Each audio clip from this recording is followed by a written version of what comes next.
The Nongtluh Mathan Marmaiñ Development Forum NMMDF comprises of the Sinjuk Kirangba Shnong of Nongtluh, Right Mathan and Right Marmaiñ conveyed a special meeting yesterday with Mayoral Bond CM MLA of Nongpoh constituency.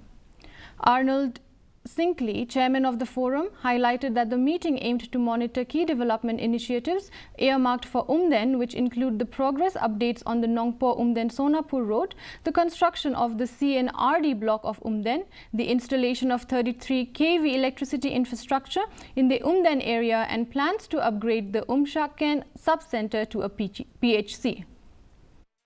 Kabanangkong mat kabangi keren kadai halor jong usurong Umden Nongpoh Umden Sonapur Road ban budin usurok kata kadai kaphang kabangi keren kabanangkong bar kabaar kalong nabanta ban set up ya kathar sisi kebi hatany Umden bat kabalai kadai barwanra ya ka office jong ka blok CNRD hapo Umden bat kabasau kadai